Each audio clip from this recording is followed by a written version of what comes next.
के स्टूडेंट्स, आज मैं करवाने वाली हूँ एम्प्लॉयबिलिटी स्किल्स, जो कि आपको पता है बहुत इंपॉर्टेंट पार्ट है एफएस का, फैशन स्टडीज का।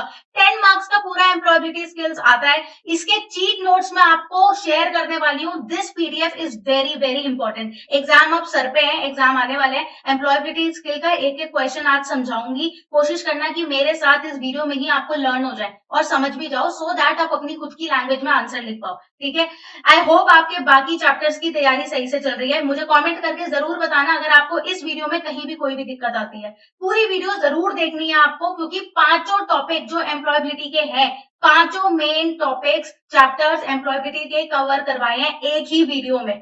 तो प्लीज इसको वीडियो को देखना है। जिसने मेरा चैनल सब्सक्राइब नहीं किया है तो वो तो प्लीज जल्दी से करके आ जाओ, क्योंकि मैं कब लाइव आती हूँ कब नहीं आती हूँ, फिर जब मैं लाइव आती हूँ आप लोग होते नहीं हो। सब्सक्राइब कर लो, आपके पास नोटिफिकेशन भी आएगी। And I am going to make a lot of videos on designing, video editing and different software, तो वो आपके बहुत काम आने वाली है। ठीक है, एम्प्लॉयबिलिटी स्किल्स के लिए मैं बता देती हूँ, क्योंकि कुछ ऐसे बच्चे भी हैं जिन्होंने बुक भी नहीं खोली होगी उनके लिए, कि एम्प्लॉयबिलिटी के 5 सेक्शन है। पहला होता है कम्युनिकेशन स्किल, दूसरा होता है सेल्फ मैनेजमेंट स्किल, तीसरा होता है आईसीटी स्किल्स, चौथा होता है एंटरप्रेन्योर स्किल, पांचवा होता है ग्रीन स्किल। ये पांचों के टॉपिक्स 5 चैप्टर है एम्प्लॉयबिलिटी के अंदर आते हैं। पांचों टॉपिक में से 2-2 मार्क्स का आपका क्वेश्चन बनता है। ठीक है, अच्छा इसमें 2 मार्क्स का तो क्वेश्चन बनता है, बट मेरे लिए ये आपको बताना बहुत जरूरी है कि इसकी वेटेज या तो 1 मार्कर का क्वेश्चन आएगा या 2 मार्कर का। लॉन्ग क्वेश्चन इस चैप्टर में से नहीं बनते हैं एम्प्लॉयबिलिटी में से। ठीक है, आपके पास जो 1 मार्कर या 2 मार्कर के क्वेश्चंस बनेंगे उसमें आपके पास और भी होगा,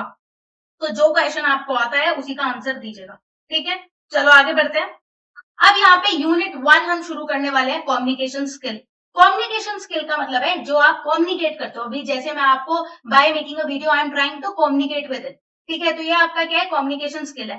focus on active listening, parts of speech and writing skills. तो इसमें हम कवर करते हैं अपना active listening, parts of speech and writing skills.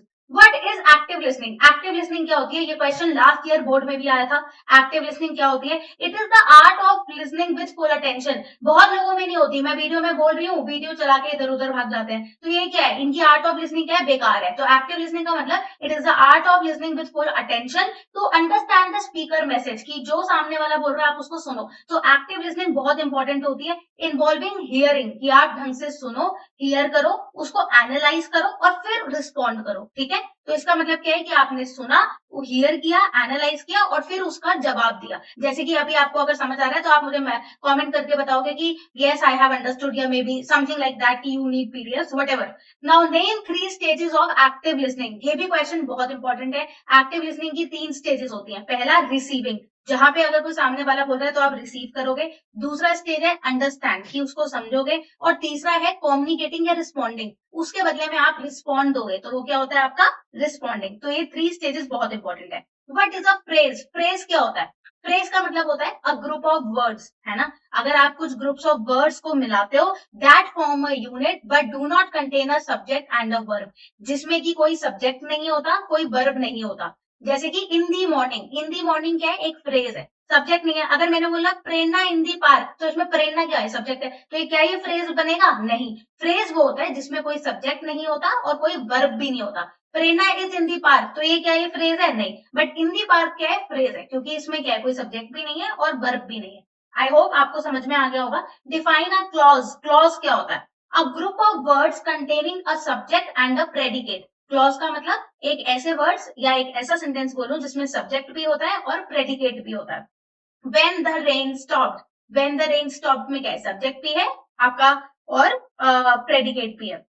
What are the 2 types of clauses? I hope आपको समझ में आ गया। फ्रेज का मतलब जिसमें सब्जेक्ट और वर्ब नहीं होना चाहिए। क्लॉज का मतलब जिसमें सब्जेक्ट और प्रेडिकेट, प्रेडिकेट मतलब बाकी का पार्ट, लास्ट का पार्ट, सब्जेक्ट मतलब फ्रंट का पार्ट, तो वो आपका होना चाहिए। What are the 2 types of clauses? Clauses क्या होता है? Independent clauses and dependent clauses. ठीक है, जो आपका मेन पार्ट है सेंटेंस का वो आपका इंडिपेंडेंट क्लॉजेस होता है, मेन पार्ट, और डिपेंडेंट क्लॉज का मतलब होता है सबऑर्डिनेट क्लॉज। ठीक है, What is the difference between simple and compound sentence? Mostly आपके इंग्लिश के टॉपिक्स हैं, जिसकी इंग्लिश बहुत अच्छी होगी उसको काफी इजीली भी समझ में आ जाएगा। बट अगर आपको कहीं भी कोई डाउट है, you can comment down, I am going to help you, I am always there to help you. Okay, so what is the difference between simple and compound sentence? A simple sentence has only one independent clause, है ना। A compound sentence has 2 or more independent clauses joined by a conjunction। अब बोलोगे तो बिल्कुल समझ नहीं आ रहा। Simple sentence का मतलब क्या है, प्रेरणा इज इन दी पार्क, तो एक सिंपल सा सेंटेंस है, इंडिपेंडेंट सेंटेंस है, इसका मतलब कि प्रेरणा पार्क में है ना। तो या फिर Prerna ma'am is making the video, तो ये क्या है, एक इंडिपेंडेंट सेंटेंस है, किसी चीज पर डिपेंडेंट नहीं है। बल्कि जब मैं बोलूंगी कंपाउंड सेंटेंस, कंपाउंड का मतलब क्या होता है, एक से ज्यादा, कि मतलब एक से ज्यादा इंडिपेंडेंट सेंटेंसेस है। For example, Prerna is making video for students and क्या हो गया, कंजंक्शन। और दूसरा मैंने क्या बोल दिया, and Prerna will cook in the morning और Prerna will go in the office tomorrow. तो ये दो अलग अलग बातें हैं, ये एक दूसरे पे डिपेंडेंट भी नहीं है, और इनको जोड़ा किससे गया है, एंड से जोड़ा गया है। तो ऐसे एक से ज्यादा सेंटेंसेस जिनको हम कंजंक्शन एंड इससे किसी से जोड़ते हैं, और जो एक दूसरे पे आधारित है ही नहीं। अब मैं वीडियो बना रही हूँ और मुझे कल ऑफिस जाना है, क्या एक दूसरे पे आधारित है, नहीं है ना। तो ये क्या हो गया, किससे जोड़ा है, एंड से जोड़ा है, तो कंजंक्शन से।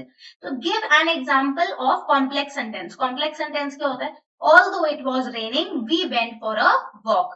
तो ये क्या हो गया, कॉम्प्लेक्स सेंटेंस क्या है कि वो बारिश हो रही थी बट फिर भी हम कहाँ गए, वहां पे वॉक पे चले गए, ठीक है।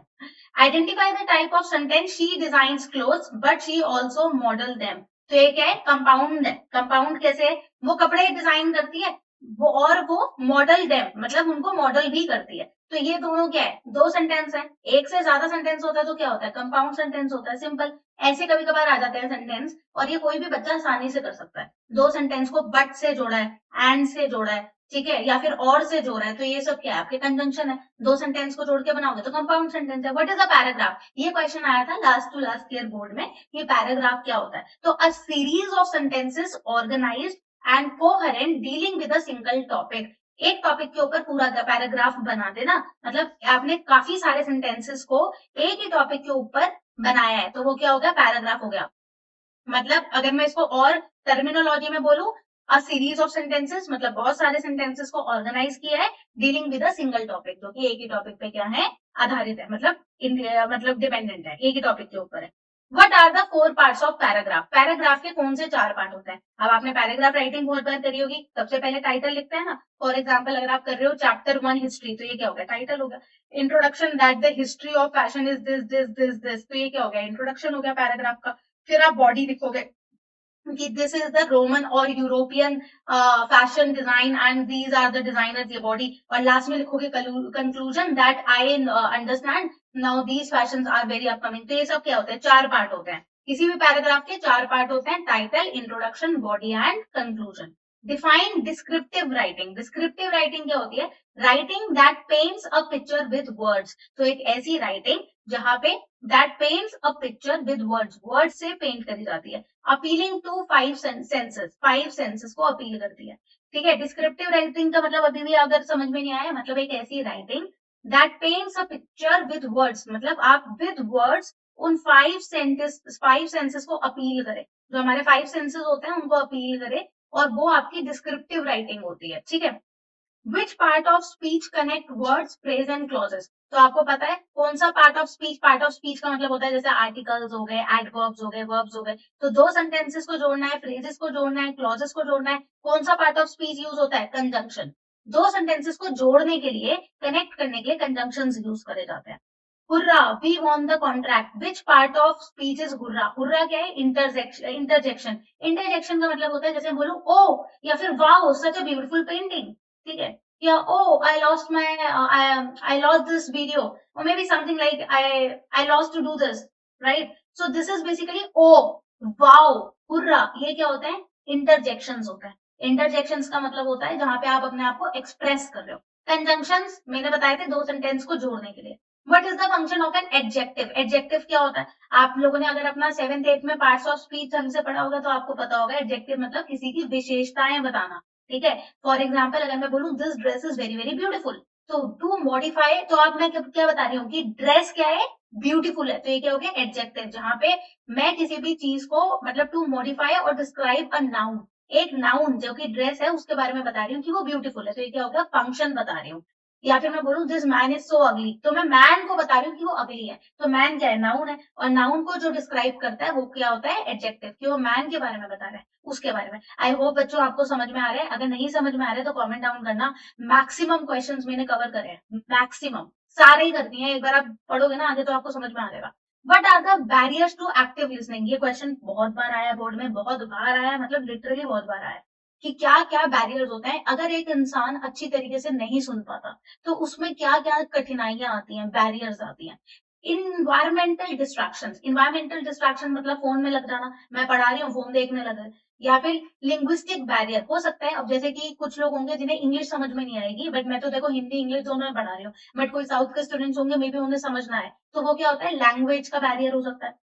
कल्चरल डिफरेंसेस हो सकते हैं कि मे बी उनका कल्चर कुछ और हो और मेरा कल्चर कुछ और है, जिस तरीके से पढ़ाऊं तो हो सकता है इस वजह से उनको मेरी बात समझ ना आ रही हो। साइकोलॉजिकल फैक्टर, अब हो सकता है कोई बच्चा चाहेगा कि देखो कि मैम तो बिल्कुल यहाँ पे बड़ी बड़ी फोटो लगा दें और एक दो ही टॉपिक कर दें, हम इतना बड़ा क्यों पढ़े। साइकोलॉजिकल क्या कहती है, देखो जिसको अच्छे फुल मार्क्स लेके आने हैं, जिस बच्चे को एक्चुअली में फुल मार्क्स लाने हैं एम्प्लॉयबिलिटी में, वो पूरी वीडियो को ध्यान से सुनेगा और समझेगा। जिसको नहीं लाने होंगे वो क्या बोलेगा कि देखो 18 पेज है, क्या जरूरत है वीडियो देखने की, आगे स्किप कर देते हैं, बड़ा बड़ा के देख लेते हैं, हमें क्या जरूरत है, राइट, हम क्यों रिवीजन करें मैम के साथ। तो ये क्या होता है, साइकोलॉजिकल फैक्टर होता है। नाउ यही चार चीजें आपको ध्यान में रखनी है जो कि एक बैरियर बन जाती है किसी की बात को एक्टिवली नहीं सुनने देने का। तो what are the 7 C's of effective communication, एक अच्छी कम्युनिकेशन के 7 C's कौन से होते हैं। क्लियर, एक तो मेरी आपकी बात बिल्कुल क्लियर होनी चाहिए। क्लियर कैसे होगी, जब आप लोग कमेंट करके बताओगे कि आपको समझ में आया नहीं आया। कॉन्साइज, जो भी मैं बात बोल रही हूँ बिल्कुल क्लियर, ये नहीं कि मैंने, आपने देखा होगा मैं अपनी वीडियोस में बहुत लंबा किसी चीज को नहीं खींचती हूँ, जितनी जरूरत होती है समझाने में उतना ही, तो मतलब कॉन्साइज आपको नॉलेज मिल रही है। कॉन्क्रीट, बिल्कुल टॉपिक पे कॉन्क्रीट हो, जो टॉपिक मुझे बताना है उसके लिए कॉन्क्रीट। करेक्ट, जो बात बोल रही हूँ वो करेक्ट बोल रही हूँ। कोहेरेंट, कोहेरेंट मतलब उस टॉपिक से रिलेटेड ही आपसे बात कर रही हूँ। कंप्लीट, जो भी नॉलेज दे रही हूँ वो कंप्लीट दे रही हूँ। कर्जिजियस, कर्जिजियस मतलब कि वो एक मैं आपको डेकोरम के साथ उसको ढंग से बता रही हूँ। तो ये 7 C's होते हैं एक्टिव कम्युनिकेशन के। दो लोगों की आपसी बातचीत में ये 7 चीजें होनी बहुत जरूरी है। Clear, concise, concrete, correct, coherent, complete and कर्जियस।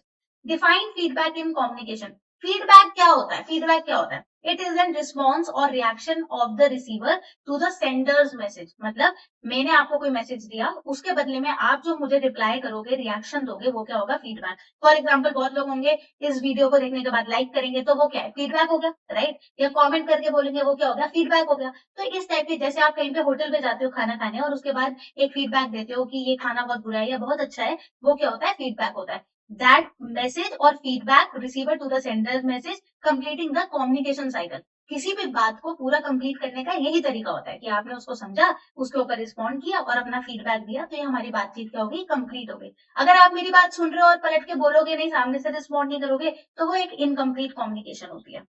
What is descriptive feedback. Descriptive feedback, feedback के ऊपर क्वेश्चन आया हुआ है पिछली बार भी। Specific information in the form of written comments. जैसे कि मैंने बोला सिंपल फीडबैक क्या होता है कि आपने मतलब नॉर्मल रिस्पॉन्ड कर दिया किसी चीज पे।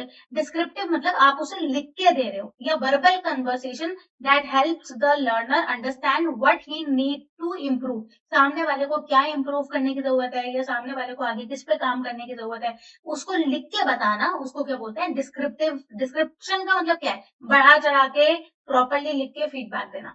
What is specific feedback. Specific का मतलब बिल्कुल अपोजिट होता है डिस्क्रिप्टिव से, जहां पे आप एक for example feedback that provide detail information on what the person did well और पोअरली। सिंपली क्या करते हैं कुछ लोग, लिख देते हैं सिर्फ गुड आई कांटेक्ट कर दिया या स्माइल कर दिया, राइट। तो आप मतलब मान लो कि मेरे पास कोई काम के लिए कोई आया और मैंने सिर्फ उसको बोला हाँ ठीक है, स्माइल कर दिया, तो मैंने कोई बहुत फीडबैक नहीं दिया, सिर्फ स्माइल कर दिया, तो ये क्या हो गया, स्पेसिफिक फीडबैक।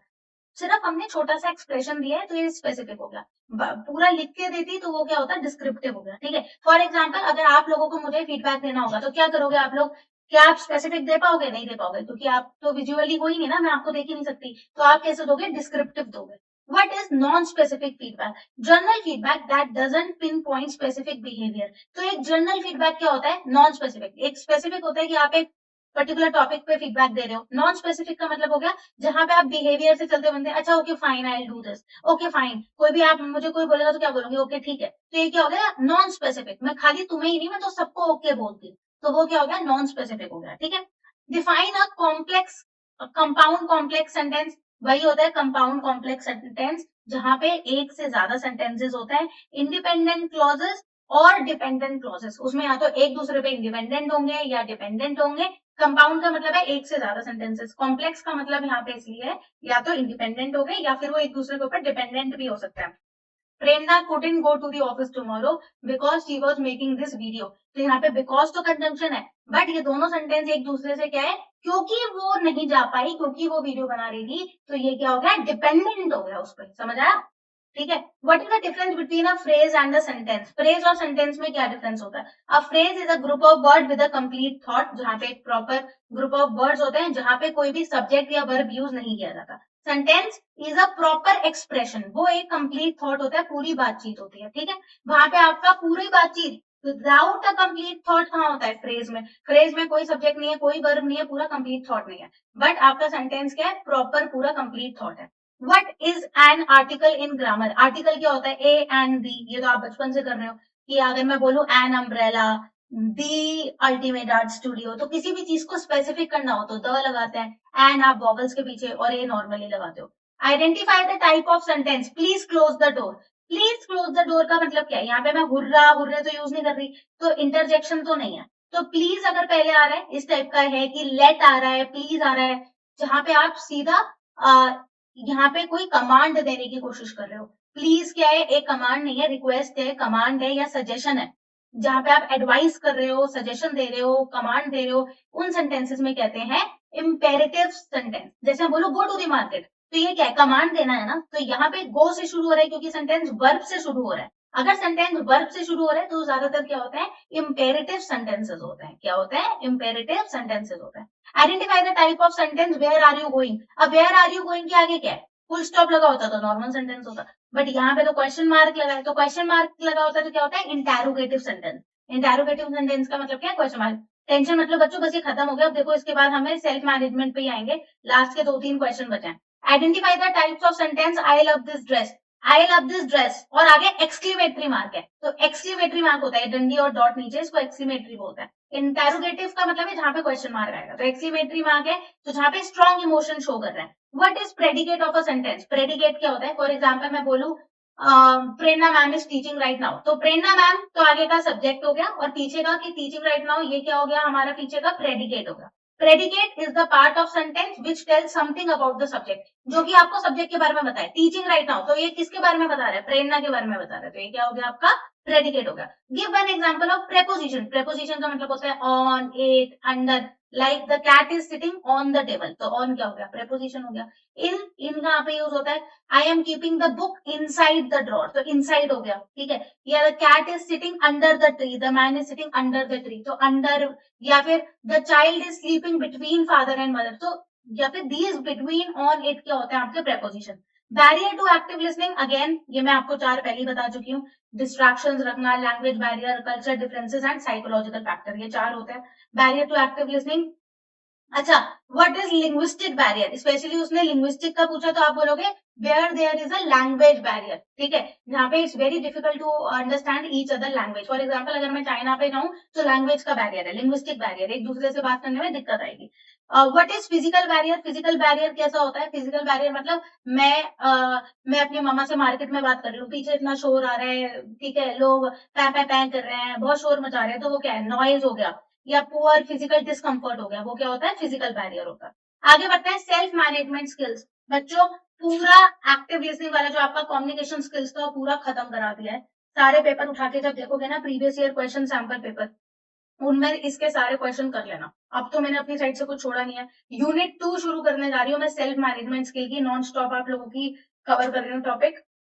कोई डाउट है, कुछ भी चीज है, कमेंट करके पूछ लो, सारे क्लियर कर दूंगी। सब्सक्राइब कर लो क्योंकि उस तभी नोटिफिकेशन आती है मैं कब कब लाइव आ रही हूँ। जब लाइव आके चली जाती हूँ तब मत बताना। अब हम कर रहे हैं सेल्फ मैनेजमेंट स्किल, जहां पे हम बात कर रहे हैं मोटिवेशन की, पर्सनालिटी ट्रेट्स की और डिसऑर्डर की। मोटिवेशन का मतलब है द इंटरनल और external driving force that prompts an individual to take action. For example कि तुम्हारे अंदर की जो एक मोटिवेशन है, इंटरनल एक्सटर्नल फोर्स, कि तुम्हें ये वीडियो पूरी देखनी है, कि तुम अपना एम्प्लॉयबिलिटी का चैप्टर खत्म करोगे और फुल मार्क्स लेके आओगे टू अचीव अ गोल, और जिसकी वजह से तुम अपना गोल अचीव कर पाओगे, तो ये क्या होता है? मोटिवेशन होता है। Internal driving force that prompts an individual to take a action, कि तुमने कदम उठाया, वीडियो को देखा, सुना, अपने नोट्स बनाए, तो it's a good thing. Differentiate between intrinsic and extrinsic motivation. अब मोटिवेशन क्या होता है? 2 टाइप के होते हैं, एक होता है इंट्रिंसिक और एक आता है extrinsic. Intrinsic comes from with in, जो तुम्हारे अंदर खुद से आया है। Extrinsic come from outside. For example intrinsic का बहुत अच्छा एग्जाम्पल देती हूँ। बहुत बच्चे होंगे जो खुद से चाहते हैं पढ़ना, तो वो क्या होता है, चाहे वो सेटिस्फैक्शन के लिए करना चाहते हैं, एम्प्लॉयमेंट के लिए करना चाहते हैं, एंजॉयमेंट के लिए करना चाहते हैं, जो खुद से करना चाहते हैं, जो आपके अंदर से इच्छा होगी कि मुझे पढ़ना है, वो क्या है आपकी इंट्रिंसिक। इंट्रिंसिक का बहुत अच्छा एग्जाम्पल है, ये मेरी खुद की इच्छा है कि मैं आप लोगों के लिए वीडियो बनाऊं, तो ये क्या है, इंट्रिंसिक है। एक्सट्रिंसिक क्या होता है, फॉर एग्जाम्पल ग्रेड्स, कि तुम्हें अच्छे ग्रेड लाने हैं इसलिए तुम पढ़ रहे हो। तो जहां पे बाहर वाला एक फैक्टर आता है वो होता है एक्सट्रिंसिक, ठीक है, जहां पे आप किसी चीज पे डिपेंडेंट हो कि आपको ये काम क्यों करना पड़ रहा है, because you need to get good marks, तो वो होता है जहां पे आपको आउटसाइड रिवॉर्ड मिल रहा है, right.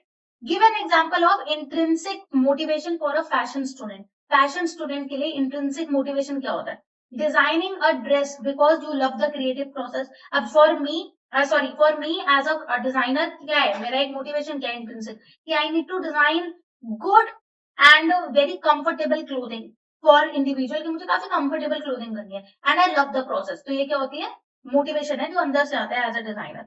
What is a paranoid personality disorder, ये लास्ट ईयर क्वेश्चन आया हुआ है बोर्ड में। देखो मैं वो भी बता रही हूँ जो क्वेश्चन लास्ट ईयर आए हैं, क्योंकि मैं नहीं चाहती तुम्हारा कहीं भी मार्क्स कटे। What is paranoid personality disorder? A disorder characterized by distrust. एक ऐसा डिसऑर्डर होना जो कि distrust and suspicion of others, ठीक है, जो कि एक डिस्ट्रस्ट या फिर दूसरे के सस्पिशन की वजह से हो, उसे बोलते हैं पैरानॉइड पर्सनालिटी डिसऑर्डर, ठीक है। व्हाट इज ये क्या लिखा हुआ है, schizoid personality disorder, okay okay okay okay okay. A condition where a person avoids social activities and interacting with others, ठीक है। तो एक की कंडीशन होती है, ठीक है, जहां पे आप सोशल एक्टिविटीज को बिल्कुल बंद कर देते हो और इमोशनली आप अपने अंदर घुसते जा रहे हो, जहां पे आपने सोशल एक्टिविटीज बंद कर दी है, आपने बाहर वालों से बात करनी बंद कर दी है, बिल्कुल आपने अपने आप को क्लोज कर लिया, तो उस कैटेगरी को हम क्या बोलते हैं, उस कैटेगरी को हम बोलते हैं साइजॉइड, ठीक है। इसको मैं I think I will it is a schizoid, इसको साइजॉइड ही इसको प्रोनाउंस करेंगे। If I am pronouncing wrong I check it out, ठीक है। Define narcissistic personality disorder. तो नार्सिस्टिक क्या होती है, अब नार्सिस्टिक पर्सनालिटी डिसऑर्डर एक ऐसी पर्सनालिटी डिसऑर्डर है and inflated sense of self importance, ठीक है, and deep need of administration, जहां पे आपको अपनी सेल्फ इंपॉर्टेंस की बहुत जरूरत पड़ती है। जहां पे नार्सिस्टिक का मतलब ये है कि आपको यू हैव टू बी कि मेरी बहुत इंपॉर्टेंस है और मेरी एक डीप मतलब एक लोग आपको एडमायर करें। अगर आप एक हर बहुत ऐसे लोग होते हैं जो एक बच्चे को बोलते हैं आप बेकार हो, आप तो कभी कुछ कर ही नहीं सकते, आप बेकार हो, तो वो उसको क्रिटिसाइज करना हो गया, तो वो क्या है वहां पे चला गया कि वहां पे उसको सेंस ऑफ सेल्फ इंपॉर्टेंस खत्म हो चुकी है, वहां पे उसे डीप नीड फॉर एडमायरेशन है, तो एडमायरेशन की उसको मतलब उसको प्यार की वहां पे बहुत ज्यादा जरूरत है, तो वो क्या कंडीशन होती है, narcissistic personality disorder. I hope ये तीनों आपको पता चल चुके हैं, पैरानॉइड एंड साइजॉइड एंड नार्सिस्टिक, इन तीनों में से कोई भी आ सकता है। लास्ट टाइम पैरानॉइड आया था, आई डोंट नो इन दोनों में से कुछ और भी आ सकता है। What does the acronym ocean stand for in the big five personality model. तो बिग फाइव पर्सनालिटी मॉडल में ओशन का मतलब क्या होता है, OCEAN का ओ का मतलब होता है ओपननेस, आप कितने ओपननेस हो, सी मतलब कॉन्शियसनेस, कॉन्शियसनेस क्या है, ई का मतलब होता है एक्स्ट्रा वर्जन, क्या आपका एक्स्ट्रा वर्जन है, ए का मतलब होता है अग्रीएबलनेस, कितने आप चीजों पे अग्री करते हो, और एन का मतलब होता है न्यूरोटिज्म, ठीक है। ये 5 चीजें आपका क्वेश्चन की फुल फॉर्म है। What categorizes a person with higher consciousness? ये बहुत बार आया हुआ है, it is actually it's not, it is conscientiousness. तो ये क्या एक करेक्टराइज है पर्सन का, बीइंग ऑर्गेनाइज, जहां पे आप ऑर्गेनाइज हो, डिपेंडेबल हो, डिसिप्लिन्ड हो, अचीवमेंट मतलब जहां पे आप बहुत ज्यादा डिसिप्लिन्ड हो, ये वो कंडीशन है किसी भी पर्सन की कि वो बहुत ज्यादा अपना ऑर्गेनाइज है, टाइम टेबल वगैरह बनाया है, अचीवमेंट और गोल्स को लेके काफी ज्यादा सीरियस है, ये वो कंडीशन है, ठीक है। What is neuroticism? न्यूरोटिज्म यहाँ पे क्या है, the tendency to experience negative emotions, जहां पे एक आदमी सिर्फ नेगेटिव, आपने देखा होगा बहुत लोग सिर्फ नेगेटिव सॉन्ग सुनते हैं, नेगेटिव ख्यालों में रहते हैं, तो वो एक कंडीशन क्या होती है, उसको हम बोलते हैं न्यूरोटिज्म, जहां पे वो एंजाइटी, एंगर, डिप्रेशन इन सब के क्या होता है, शिकार बन जाते हैं। Define self efficiency. एफिशिएंसी यहाँ पे सेल्फ एफिशिएंसी का मतलब क्या है, a person believe in their ability, ठीक है, तो जहां पे वो अपनी एबिलिटी पे बिलीव कर रहा है to succeed in specific situation, कि वो एक स्पेसिफिक सिचुएशन में अपनी कंडीशन पे बिलीव कर रहा है कि वो ग्रो कर सकता है। What is a positive attitude? Positive attitude क्या होता है, a state of mind that envisions and expect favorable result. जहाँ पे हर चीज को लेके आपने देखा होगा बहुत लोग पॉजिटिव एटीट्यूड रखते हैं. पॉजिटिव एटीट्यूड मतलब कि नहीं, अगर मतलब कि एवरीथिंग इज गुड. बहुत लोग होते हैं जो नेगेटिव हर कंडीशन में कि नहीं है तो मुझसे हो ही नहीं पाएगा, हो ही नहीं पाएगा. और कुछ पॉजिटिव एटीट्यूड होते हैं कि नहीं मैं ट्राई करता हूँ, मे बी ये हो जाए, राइट. तो जो वहाँ पे एक्सपेक्ट करते हैं फेवरेबल रिजल्ट, और उनकी जो स्टेट ऑफ माइंड दैट एनविजन्स, जो कि वो काफी सारी चीजों पे फोकस रख के काफी उनका पॉजिटिव फीडबैक होता है, उनका नेगेटिव नहीं होता, वो बुरा नहीं सोचते, वो हमेशा अच्छा ही सोचते हैं. ठीक है. What is the main cause of stress? आजकल स्ट्रेस किन चीजों की वजह से हो रहा है? It can be physical, mental, emotional challenges. तो ये क्या होते हैं आपके स्ट्रेसर्स कह रहे हैं वो. ठीक है. तो ये मतलब बेसिकली 3 कंडीशन की वजह से ये होता है स्ट्रेस. या तो फिजिकली हो सकता है, मेंटली हो सकता है, या इमोशनली हो सकता है. ठीक है. जिसको बहुत लोग बोलते हैं इमोशनल डैमेज. चलो explain the term eustress. तो यू स्ट्रेस क्या होता है, या इसको यू स्ट्रेस पढ़ेंगे एक्चुअली. तो positive stress that motivates you to focus and perform better. तो बहुत लोग होते हैं जो कि ऐसे करके बोलते हैं कि आपको मतलब स्ट्रेस देने की कोशिश करते हैं, बट इन पॉजिटिव वे, जिससे कि आप क्या हो और फोकस हो पाओ, परफॉर्म बेटर कर पाओ, है ना. जैसे कि बहुत बच्चे बोलेंगे कि बेटा ये वीडियो, जैसे कि मैंने आपको बोला, अगर आप ये वीडियो नहीं देखोगे तो आपको मार्क्स नहीं आएंगे. तो ये क्या है, पॉजिटिव है. ये पॉजिटिव क्यों है कि इस डर से पूरी बच्चा वीडियो देखेगा और वो अच्छा परफॉर्म करेगा, कुछ सीख के जाएगा. तो पॉजिटिव स्ट्रेस का मतलब क्या हुआ है यहाँ पे, जो आपको मोटिवेट करे to perform better. What is distress? Distress का मतलब क्या होता है, नेगेटिव स्ट्रेस. ठीक है. यहाँ पे यू स्ट्रेस था जो कि आपको पॉजिटिव था, और जो डिस्ट्रेस होता है वो होता है नेगेटिव, जो कि आपको एंजाइटी दे. मैं बोलूंगी तुम तो कुछ कर ही नहीं पाओगे, कभी नहीं कर पाओगे. तो ये सब क्या है, ये नेगेटिव थॉट्स है. पॉजिटिव क्या है कि नहीं तुम इसको करो, तुम्हारे अच्छे मार्क्स आएंगे, लाइव अटेंड करो, ये करो, और अपने सारे नोट्स को रिवाइज करो. ये सब क्या है, पॉजिटिव, कि अगर ये कर लोगे बेटा तो अच्छे मार्क्स आएंगे. तो ये पॉजिटिव अप्रोच है. तो what is anti social personality disorder? Anti social क्या होता है यहाँ पे, disregard for other people rights, often crossing boundaries and breaking rules. Anti social मतलब सोशली बाउंड्रीज को क्रॉस करना, रूल्स को क्रॉस करना, कि हमें फर्क नहीं पड़ता कि लोगों के क्या राइट्स हैं क्या नहीं है, अपनी बाउंड्रीज को तोड़ना, रूल्स को ब्रेक करना, एंटी सोशल पर्सनैलिटी वो डिसऑर्डर होता है. What is dependent personality disorder? I think बेटा अगर आप उसको ध्यान से एक बार रिवाइज करोगे, ढंग से लर्न करोगे समझ के, तो कोई कंफ्यूजन नहीं होगी. कंफ्यूजन नहीं होगी तो अपनी लैंग्वेज से भी आप लिख सकते हो. अब एंटी सोशल है मतलब जो सोशलाइज नहीं है, मतलब एंटी मतलब कि वो सोसाइटी के अगेंस्ट है, वो आपका एंटी सोशल है, राइट. जहाँ पे वो अपनी बाउंड्रीज क्रॉस कर रहा है, सारे रूल तोड़ रहा है, और वो क्या है, पर्सनालिटी डिसऑर्डर है. Dependent personality disorder is a psychological condition characterised by over reliance on others to meet emotional and physical. Dependent का मतलब क्या है कि मैं किसी और की वजह से खुश हूँ, मैं किसी और की वजह से दुखी हूँ, तो वो क्या है, मेरी डिपेंडेंट कैरेक्टर है. फॉर एग्जाम्पल कि अगर सामने वाला रो रहा है, हम भी बहुत रो रहे हैं, तो ये क्या है, हमारा एक डिपेंडेंट है कि हम सामने वाले के मूड के हिसाब से हमारा मूड चेंज हो रहा है.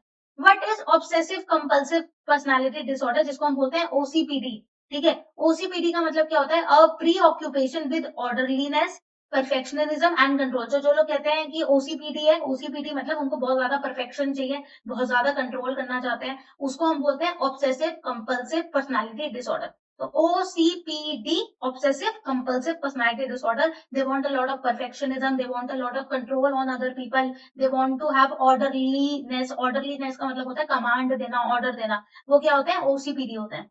Why is self motivation important? ये बहुत बार क्वेश्चन आया. सेल्फ मोटिवेशन बहुत ज्यादा इंपॉर्टेंट होता है, जिससे आपकी प्रोडक्टिविटी बढ़े. अगर आप खुद ही मोटिवेटेड नहीं हो तो बात की बात है, आप सामने वाले को भी मोटिवेटेड नहीं रख सकते. तो आपको पहले खुद में मोटिवेशन रखना बहुत जरूरी है, आप अपने गोल्स को अचीव कर पाओ विदाउट सुपरविजन. ठीक है. Name two ways to build self motivation. अपने अंदर का मोटिवेशन कैसे बिल्ड कर सकते हो? हालांकि ये तो कहानी है, अपने अंदर का मोटिवेशन कभी आप बिल्ड नहीं कर सकते. It is a task, for me it's always a task. आपको ये करना है तो ये करना है, तो there is no motivation thing although. But इसमें तरीके लिखे हैं सेल्फ मोटिवेशन को करने के. सेटिंग क्लियर गोल्स, कि आप अपने गोल क्लियर कर दो कि दिन के एंड तक मुझे ये चैप्टर फिनिश करना ही करना है, तो इट्स अ क्लियर गोल. तो ये सेल्फ मोटिवेशन हो सकता है. Surrounding yourself with positive people. आप पॉजिटिव सोच रखो, पॉजिटिव लोगों के साथ रहो, गंदे लोगों के साथ मत रहो जो आपको नीचे गिराए. आप ऐसे लोगों के साथ रहो जिनके साथ आप उठ सको, आगे बढ़ सको, है ना. तो इसलिए कहते हैं always have a circle which is more productive than you. तो उन बच्चों के साथ रहोगे जो टॉपर्स हैं, तो वो आपको टॉप तक लेके जाएंगे. बेकार लोगों के साथ रहोगे तो नीचे ही गिरोगे. ठीक है.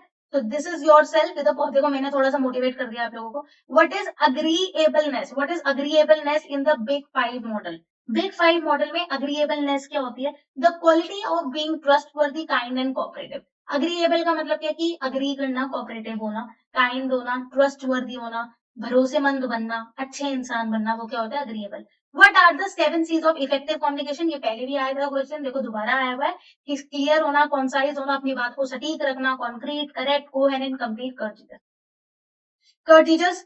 तो डिफाइन फीडबैक इन कम्युनिकेशन, ये भी मैं बता चुकी हूँ कि अगर सामने वाला आपको मैसेज दे रहा है तो उसके ऊपर फीडबैक देना। डिस्क्रिप्टिव भी मैं करवा चुकी हूँ, ठीक है। आई थिंक ये क्वेश्चन आपके दोबारा यही आ रहे हैं, यहाँ तक तो ये दोबारा ही है। स्पेसिफिक फीडबैक क्या होता है, नॉन स्पेसिफिक क्या होता है, कॉम्प्लेक्स कंसेंटेंस बता चुकी हूँ, आर्टिकल बता चुकी हूँ, what are you doing at the place, ये मैं करवा चुकी हूँ। व्हाट इज फिजिकल बैरियर भी करवा चुकी हूँ। Okay, this we have done. I think we have to do it from here, this is again very important. Barriers to active listening, physical barrier तक करवा दिया था। Now I have to do what is borderline personality disorder, BPD क्या होता है? BPD क्या होता है? Again very important, characterized by unstable moods behaviour, sorry, जहां पे आपका अनस्टेबल मूड है, आपका मूड एकदम स्टेबल नहीं है, बिहेवियर स्टेबल नहीं है, तो वो होता है बॉर्डर लाइन पर्सनैलिटी डिसऑर्डर। आपके relationship, intense episodes of anger and anxiety, आपको बहुत एंगर आ रहा है, बहुत एंजाइटी हो रही है, तो आप क्या हो, आप किस कैटेगरी में आओगे? BPD category, border line personality disorder. What is histrionic personality disorder? A pattern of excessive attention seeking behaviour. बहुत लोग होते हैं जो चाहते हैं कि लोग हमें ही देखें, हमारे मतलब अटेंशन लेना चाहते हैं, सामने वाले का ध्यान लेना चाहते हैं, ठीक है। तो वो क्या होता है आपका histrionic personality disorder. Extreme emotionality भी होती है, और ऐसे लोग बहुत ज्यादा ड्रामेटिक भी होते हैं, वो कुछ भी करेंगे बस आपका अटेंशन लेने के लिए, आपका ध्यान लेने के लिए। तो वो कौन सा पर्सनैलिटी डिसऑर्डर है? Histrionic. What is avoidant personality disorder? Avoidant personality disorder क्या होता है? Extreme social inhibition, feeling of inadequacy and sensitivity to rejection. For example, avoidant का मतलब क्या है कि मैं तो अवॉइड हो ही नहीं सकती, मैं बोलूं मुझे रिजेक्ट किसने कर दिया, मैं तो इस जॉब से रिजेक्ट हो ही नहीं सकती, या फिर इसने मेरी बात क्यों नहीं सुनी, इसने तो मेरी बात सुनी क्यों नहीं। तो ये क्या एक्सट्रीम सोशल इनहिबिशन है। सेंसिटिविटी टू रिजेक्शन, सीधी बात है कि जो रिजेक्शन को लेके सेंसिटिविटी है, वो रिजेक्शन नहीं सहन कर सकते। बहुत लोग होते हैं, कहते हैं मेरे कम मार्क्स तो आ ही नहीं सकते, टीचर से लड़ जाएंगे, तो वो क्या होता है? Avoidant personality disorder. What are the 5 steps to manage stress? ये क्वेश्चन पहले भी आया हुआ है। कौन से ऐसे तरीके हैं 5 जिनसे आप अपना स्ट्रेस मैनेज कर सकते हो? Be aware of your stress. Second, identify the source, समझने की कोशिश करो कि आपको कौन सी चीज दर्द दे रही है। फॉर एग्जाम्पल, आपका स्ट्रेस सिस्टम में क्या होगा? एग्जाम में फुल मार्क्स लाना, 90% लाना। अप्लाई स्ट्रेस मैनेजमेंट मेथड्स, वहां पे आप स्ट्रेस मैनेजमेंट मेथड को अप्लाई करो। Maintain a healthy lifestyle, time पे सो, टाइम पे उठो। सीक हेल्प इफ नीडेड, आपको जहां भी हेल्प की जरूरत है वहां पे हेल्प लो, जहां से आपका स्ट्रेस दूर हो सके। How does yoga help in self management? Self management में क्या योगा मदद करता है? Yes, it integrates physical poses, आपके जो फिजिकल पोजेस हैं उनको इंटीग्रेट करता है। ब्रीदिंग एक्सरसाइज, बहुत लोग कहते हैं कि अगर आप डीप ब्रीथ करो डेली तो आपका आधा स्ट्रेस और एंजाइटी वहीं खत्म हो जाती है। Meditate to reduce stress and improve mental clarity, meditate करने से आपको विजन मिलता है, मेंटली आप क्लियर होते हो किस टाइम पे क्या करना है। मेडिटेशन करते टाइम किसी और चीज के बारे में सोचना भी नहीं चाहिए। So these are how does the yoga help.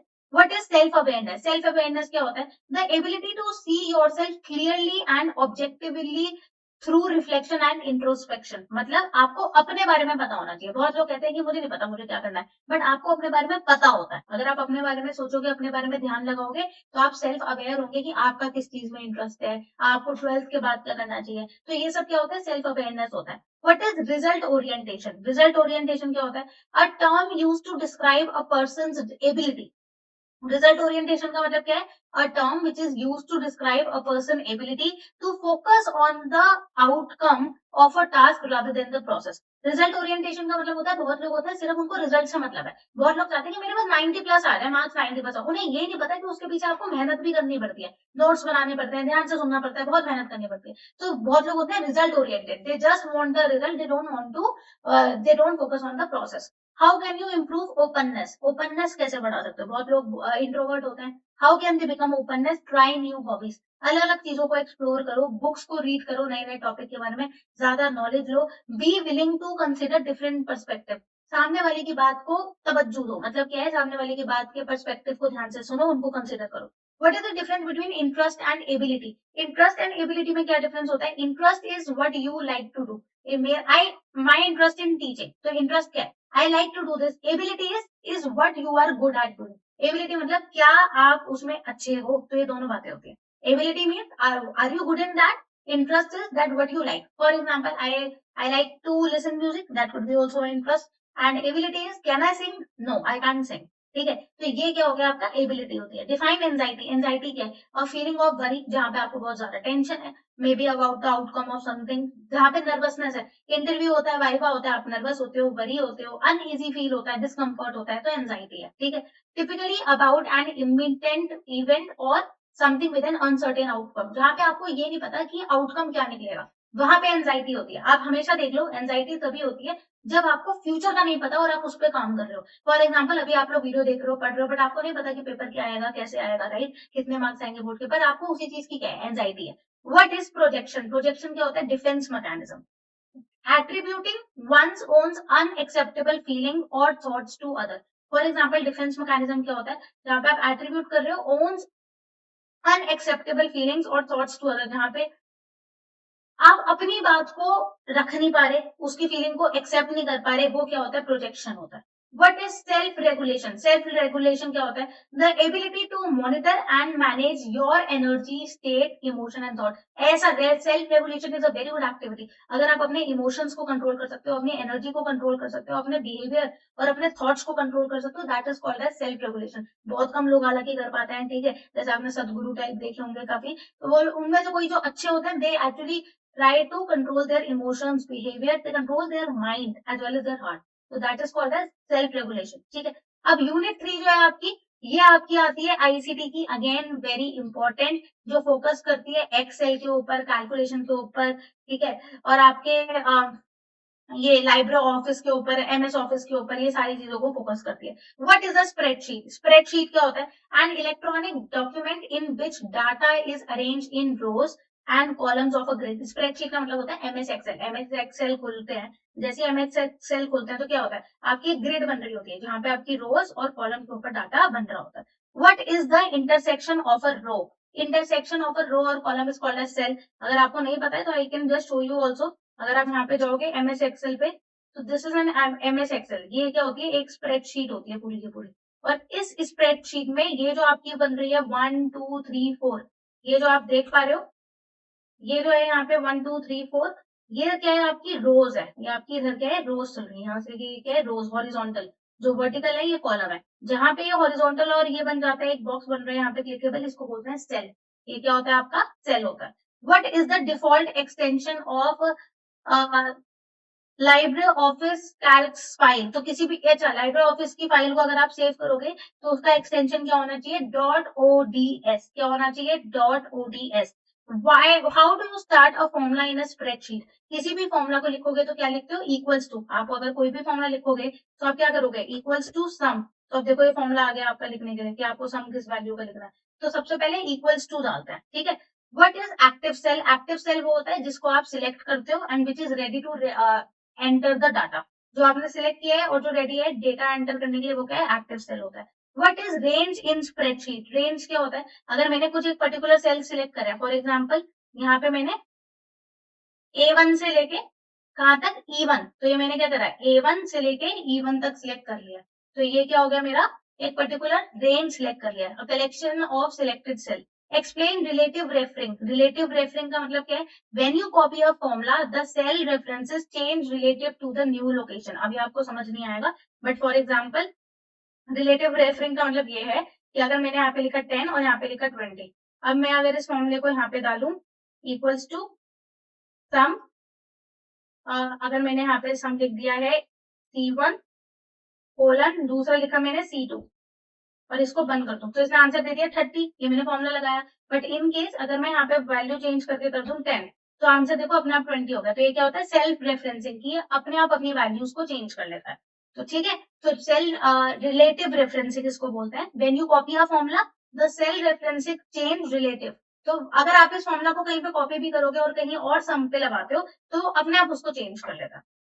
Explain the absolute referencing, मतलब cell referencing remain constant when copied denoted by dollar. तो आप यहाँ पे क्या करते हो? बेसिकली अगर हमें किसी एब्सोल्यूट और रिलेटिव में यही डिफरेंस है कि अगर आप कोई भी फॉर्मूला को कॉपी करते हो रिलेटिव में, तो आपकी वो वैल्यूज अपने आप अंदर की चेंज कर देता है। एब्सोल्यूट में क्या है कि आपकी वैल्यूज अंदर की चेंज नहीं करता है, वो आपकी कांस्टेंट रहती है। तो आप क्या लिखोगे? Cell referencing remain constant when copied. Copied के बाद भी सेल रेफरेंस आपके सेम रहते हैं, और इस पे पीछे सिंबल क्या लगता है? डॉलर का सिंबल लगता है, ठीक है। What is mix referencing? Mix referencing क्या होती है? जहां पे आप 2 सेल के बीच में और लगा दो, 2 रो के बीच में या 1 रो और 1 कॉलम के बीच में और लगा दो। ऐड करने का नंबर देखो, अगर आपको कभी भी नंबर को ऐड करना है एक्सेल में, या स्प्रेडशीट और एक्सेल एक ही बात है, तो आप सम यूज करते हो। हाईएस्ट नंबर आपको फाइंड करना है तो आप मैक्स का फंक्शन यूज करते हो। अगर आपको एवरेज निकालना है, एवरेज का मतलब होता है मीन। मैंने बोला मेरी क्लास में 5 बच्चे हैं, एक के आए हैं 5, एक के आए हैं 2, एक के आए हैं 3, एक के आए हैं 5, तो अब इसका एवरेज निकालो तो 4.2, जो भी एवरेज आया होगा वो क्या होता है आपका, बेसिकली मीन निकाल रहा है सारे नंबर को ऐड करके डिवाइड बाय 5, तो वो क्या हो गया बेसिकली उसका average. How do you filter data in spreadsheet? Spreadsheet में फिल्टर डेटा कैसे करते हो? बस फिल्टर वाले ऑप्शन पे जाके देखो, डेटा पे क्लिक करोगे और फिल्टर पे जाओगे, ऑटो फिल्टर आप चूज कर लो। ठीक है। What is conditional formatting? देखो मेरे पास अभी टाइम तो नहीं है, बट मैं आपको सिंपली बताती हूँ। जैसे कि यहाँ पे आपने अगर क्लिक किया है और यहाँ पे देखो ऑप्शन होता है कंडीशनल फॉर्मेटिंग, इस पे क्लिक करो। मैं बोलूँ ग्रेटर देन, मुझे 1, ग्रेटर देन 1 निकालना है, तो इसने तीनों निकाल दिए। बट अगर मैं कंडीशनल फॉर्मेटिंग में ग्रेटर देन पे जाती हूँ, ग्रेटर देन 10 निकालती, इस सेल को अगर मैं सिलेक्ट कर दूं, तो इसने क्या करा है, ग्रेटर देन 10 में 10 को भी ले लिया है। अब मैं यहाँ पे निकालूं लेस देन 10 कौन सा है, जो इसने यहाँ पे अलग अलग सेल्स को अगर आप इसको डिफाइन करोगे, अगर मैं पूरे को सिलेक्ट करूं, कंडीशनल फॉर्मेटिंग में जाऊं, अब निकालूं ग्रेटर देन 12, तो इसने ऑलरेडी सिलेक्ट करा है इसलिए शो नहीं कर रहा है। बट यहाँ पे आप कंडीशन लगा सकते हो। बेसिकली आप सेल पे क्लिक करो और कंडीशनल फॉर्मेटिंग होती है जहां पे आप ग्रेटर देन वगैरह लगाते हो। ठीक है। उस तरह नेक्स्ट हम टॉपिक पे आते हैं, how to save a spreadsheet. अगर हमें एक स्प्रेडशीट को सेव करना है तो कंट्रोल एस होता है, अगर हमें कॉपी करना है तो कंट्रोल सी होता है, पता है ये तो। और अगर पेस्ट करने के लिए कंट्रोल वी होता है shortcut. How to rename a sheet? Rename कैसे करते हैं? डबल क्लिक करो या फिर राइट क्लिक करो और रीनेम कर दो। यहाँ पे देखो शीट का नाम है, राइट क्लिक करो और रीनेम पे क्लिक कर दो, शीट का नाम लिख दो। फॉर एग्जाम्पल लिखा मैंने क्लास 12 स्टूडेंट्स, तो ये क्या हो गया, मैंने नाम चेंज कर दिया है यहाँ पे। नेक्स्ट क्या कह रहा है, डिफाइन अ चार्ट और अ ग्राफ। चार्ट और ग्राफ क्या होता है? ये एक विजुअल रिप्रेजेंटेशन है डेटा की, इंटरेस्टिंग वे में, टू इजी टू अंडरस्टैंड। मैं चार्ट लगा दूंगी, पाई चार्ट लगा दूंगी, तो कोई इंसान इतनी कहानी पढ़ने से क्या करेगा, सीधा पाई चार्ट या बार ग्राफ समझेगा और उसको समझ लेगा। तो name one type of chart available in spreadsheet. Spreadsheet में सारे ही होते हैं बार ग्राफ। अगर आप यहाँ पे जाओगे ना ऊपर, तो देखो यहाँ पे सारे आपको चार्ट्स मिल जाते हैं। डेटा पे जाओगे तो आपको यहाँ पे डिफरेंट डिफरेंट चार्ट्स मिल जाते हैं, बहुत सारे मिलते हैं। If I go to insert, ये देखो लाइन कॉलम बहुत सारे चार्ट, ये देखो बार ग्राफ है, अलग अलग टाइप के यहाँ पे आपको चार्ट्स ऐसे मिल जाता है, तो आप इनको बना सकते हो। What is the difference between sorting and filtering? Sorting का मतलब होता है, फिल्टर का मतलब है आपको मान लो आपके टेबल में बहुत सारा डेटा है, किसी की एज भी होगी, क्लास भी होगी, मार्क्स भी होंगे, और सिर्फ मुझे एज देखना है, बाकी का पार्ट देखना ही नहीं है, तो वो क्या हो गया, फिल्टर हो गया। सॉर्टिंग का मतलब है कि मान लो मेरे पास नेम है ए से लेके जेड तक, कुछ स्टूडेंट के मिक्स करे हुए हैं, पर मुझे एक ही सीक्वेंस में चाहिए, उन्हें रीअरेंज करना है, तो वो क्या होता है, ए टू जेड। उसमें हम कोई चीज हटा नहीं रहे हैं, कोई चीज हम हटा नहीं रहे, हम बस उसको रीअरेंज कर रहे हैं, तो वो सॉर्टिंग होता है। फिल्टरिंग में वो हाइड कर देता है that part which you don't want to see, तो इसलिए लिखा है sorting rearrange data, filtering hides data that doesn't match the criteria. What is the function of freeze panes? Freeze panes का फंक्शन क्या होता है, to keep rows and column visible, जिससे कि आपके फ्रीज प्लेन्स का मतलब है यहाँ पे आपके रोज और कॉलम विजिबल हो while scrolling the rest of the worksheet. आप चाहे पूरा पूरा आगे आप रोल करते रहो, बट आपका जितनी बड़ी आपकी शीट बनी है, आप उसकी रोज और कॉलम विजिबल होगी। What is a workbook? Workbook वो होती है, जैसे ये वर्कबुक है, और इस वर्कबुक में आप बहुत सारी शीट नीचे खोल सकते हो, तो रहेगी तो बुक 1 ही, देखो बुक 1 ही लिखा है यहाँ भी और यहाँ भी, बट ये क्या है, इसमें बहुत सारी मैंने वर्कशीट खोल ली है। What is the formula to count? अगर मुझे नंबर ऑफ सेल को काउंट करना है तो उसके लिए काउंट का फंक्शन लगाऊंगी। अगर मुझे नंबर ऑफ सेल काउंट करने हैं बट जिसमें नंबर्स इंक्लूड नहीं हो, फॉर एग्जांपल कुछ ऐसे नंबर मैंने लिखा है, किसी का 100 मार्क्स आए, किसी का ए ग्रेड है, किसी के 50 मार्क्स आए, किसी का बी ग्रेड है, तो मुझे ऐसा चाहिए कि नंबर नंबर काउंट नहीं हो। अगर मुझे चाहिए सब कुछ काउंट हो तो मैं काउंट का लगाऊंगी। मुझे ये चाहिए कि सिर्फ नंबर नंबर काउंट, आपके टेक्स्ट नंबर काउंट नहीं हो, सिर्फ टेक्स्ट काउंट हो, तो वो क्या होता है आपका काउंट ए, उसको बोलते हैं काउंट करो बट अल्फाबेट्स अल्फाबेट्स को करो। What is if function? If function क्या होता है, it checks whether a condition is met और return one value if true and another is false. ये बताता है क्या आपकी कंडीशन, अगर आपकी इफ कंडीशन है, मान लो आपके पास दो कंडीशन, मैंने बोला अगर आप ये वीडियो देखोगे तभी आप पास होगे, तो यहाँ पे क्या है, अगर आपने वीडियो नहीं देखी तो आप पास नहीं होगे, तो इट्स लाइक कंडीशन, ये मैंने कंडीशन डाल दी, इफ कंडीशन डाली, तो अगर कंडीशन सही होगी तो ट्रू, अगर कंडीशन नहीं हुई तो fake. How do you wrap text? Wrap कैसे टेक्स्ट करते हो, आप फॉर्मेट सेल पे जाओ, फिर अलाइनमेंट पे जाओ और फिर रैप टेक्स्ट, ये तीन ऑप्शन आपको करने पड़ते हैं, format cell, alignment and wrap. What is merge और सेंटर? मर्ज और सेंटर का मतलब है जहां पे आप मर्ज कर रहे हो एक से ज्यादा सेल को टेबल की। What is the file extension of Excel? Excel में किसी फाइल को सेव करते हैं तो क्या होता है? डॉट XLTX, ठीक है। अगर ओपन ऑफिस में कर रहे हो तो OTES होता है। How do you add a password to a spreadsheet? कुछ लोग क्या करते हैं, लॉक लगा देते हैं अपनी शीट के ऊपर। फॉर एग्जाम्पल बैंक वालों का डेटा होता है तो वो क्या करते हैं, लॉक लगाते हैं। तो लॉक का मतलब क्या है कि उन्होंने फाइल खोली, सेव एज पे गए, टूल पे गए, जनरेट ऑप्शन पे जाके पासवर्ड पे गए। जब वो सेव करेंगे टूल्स पे जाएंगे और वहां पे जनरेट ऑप्शन करके पासवर्ड कर देंगे। What is data validation? Data validation क्या होता है? डेटा वैलिडेशन मतलब restricting the type of data that can be entered into a cell. For example मैं बोलूं कि इसमें सिर्फ नंबर डालना है तो मैं वहां पे डेटा वैलिडेशन लगा दूंगी कि कोई भी इंसान इसमें अल्फाबेट्स ना डाले। What is a pie chart? Pie chart क्या होता है? To show percentage. देखा होगा आपने, सर्कुलर चार्ट होता है उसमें आधी जगह पे परसेंटेज है आधी जगह पे नहीं है, वो पाई चार्ट होता है। बार ग्राफ जो हम बचपन से कर रहे हैं, बार चार्ट जिसमें बड़े बड़े बार्स लगे होते हैं। फॉर एग्जाम्पल इंग्लिश में 60 मार्क्स आए हैं, हिंदी में 90 आए हैं, तो वो बार के थ्रू रिप्रेजेंट करता है, वो होता है बार चार्ट।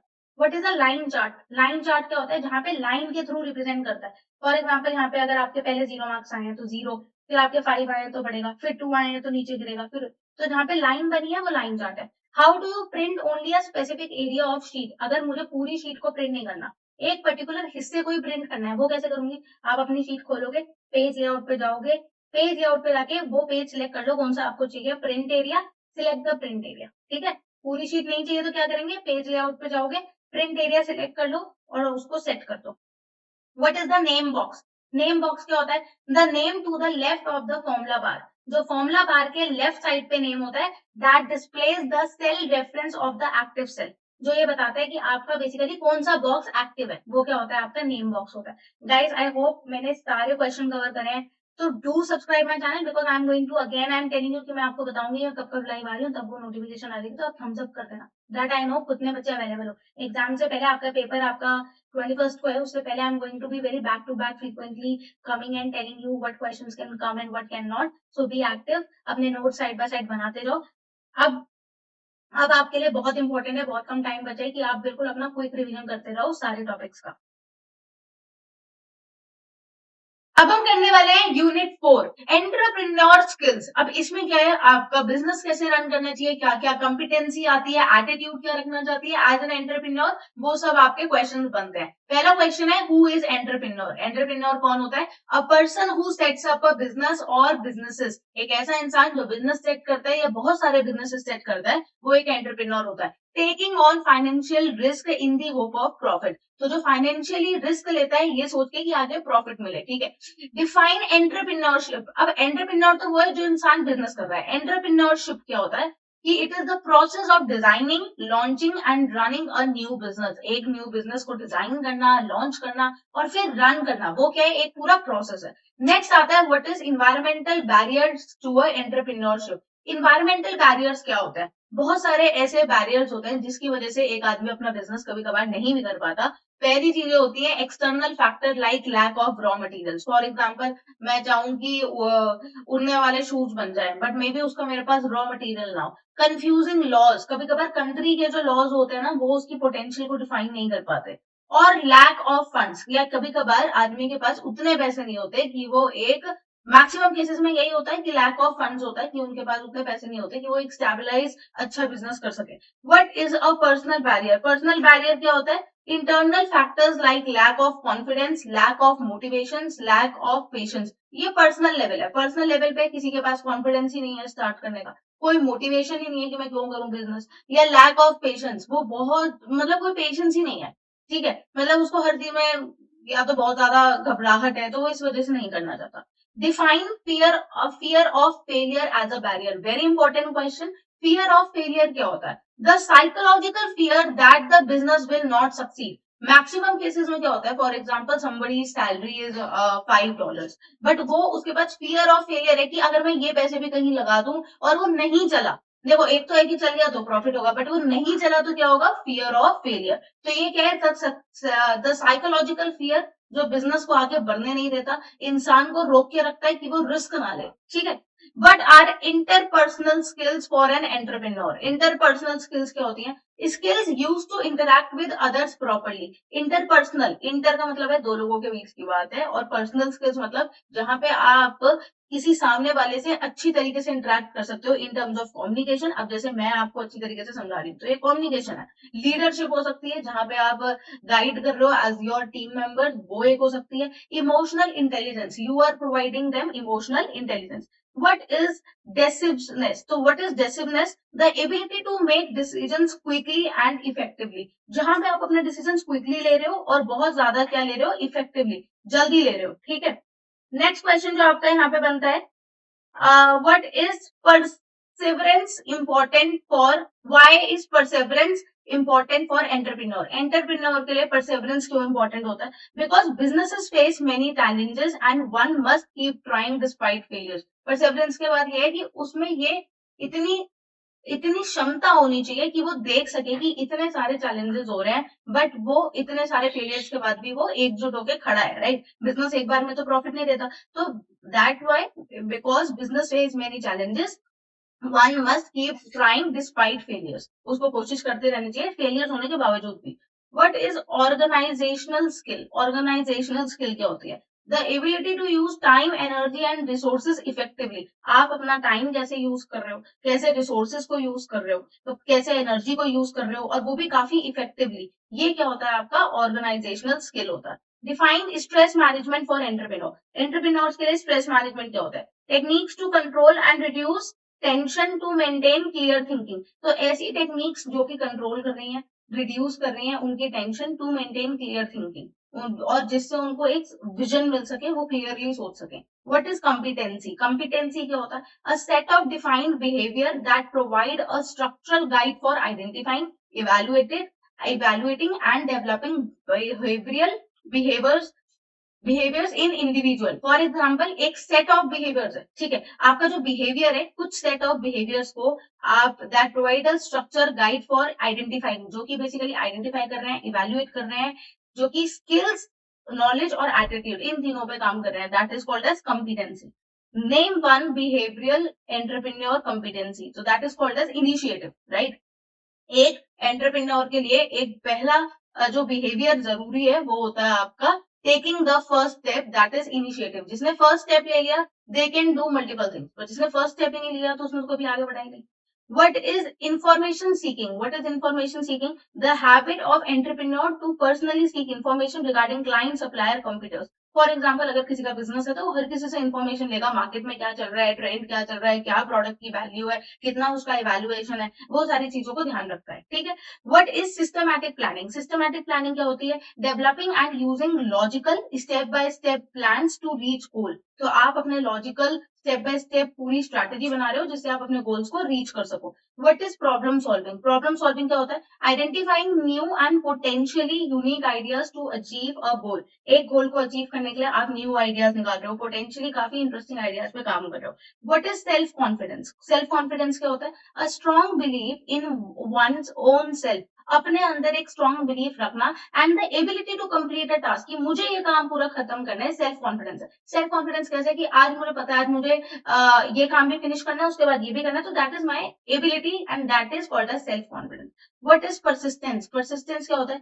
टेकिंग रिपीटेटेड और different actions to overcome obstacles. For example, आप डिफरेंट आपके पास कोई, फॉर एग्जाम्पल कोई भी आपके पास प्रॉब्लम है, तो आप क्या करोगे? उसके लिए आप डिफरेंट एक्शंस लोगे, तो उसको बोलते हैं परसिस्टेंस. फॉर एग्जाम्पल, आप कभी कुछ आप जैसे for example as a normal student आपके लिए परसिस्टेंस क्या है? कि आपके लिए प्रॉब्लम है कि आपको इस चैप्टर को फिनिश करना है, तो आप यहाँ से देखोगे, अपने नोट्स बनाओगे, कुछ भी करोगे just to overcome the obstacle. Why is goal setting important? Goal setting important क्यों होती है? ये बोर्ड में भी आया हुआ question.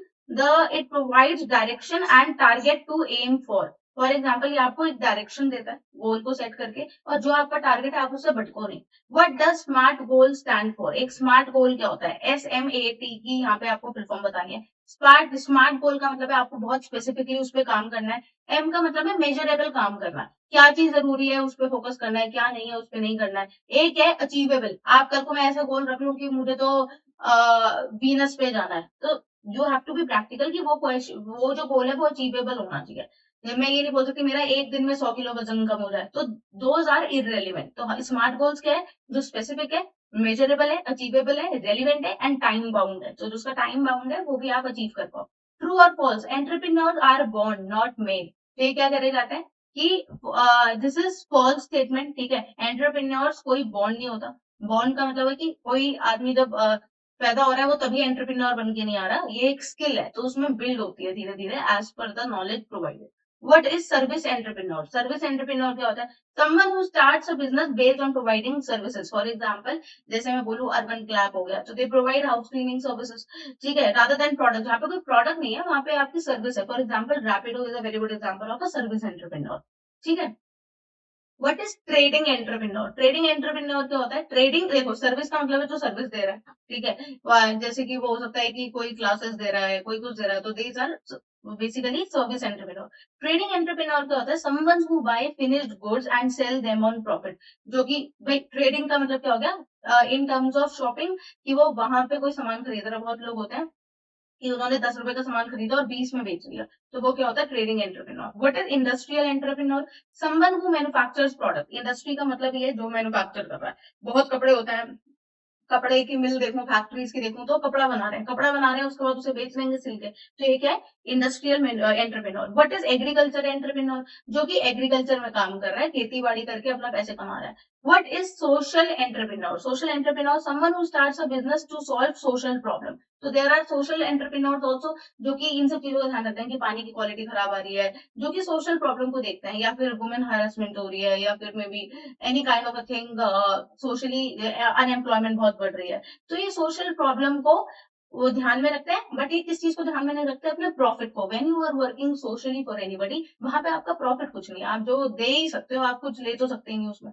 What is ideation stage in entrepreneur? Ideation stage क्या होती है? The creative process of generating and developing communicating new ideas. एक ऐसी स्टेज जहां पे आप नए आइडियाज बना रहे हो, जनरेट कर रहे हो, कम्युनिकेट कर रहे हो, वो होती है आपकी ideation stage. What is a business plan? Business plan क्या होता है? A written document describing the nature of business. एक बिजनेस प्लान क्या है? आपने एक पेपर पे पूरा प्लान बनाया हुआ है, जो कि आपके बिजनेस के बारे में बता रहा है, सेल्स के बारे में बता रहा है, मार्केटिंग स्ट्रेटेजीज के बारे में बता रहा है, फाइनेंशियल बैकग्राउंड बता रहा है। तो एक बिजनेस प्लान में आपको बहुत सारी चीजें डालनी पड़ती हैं। आपका प्रोडक्ट क्या है, कौन आपकी टारगेट ऑडियंस है, कौन खरीदेगी, क्या मार्केटिंग है, क्या finance.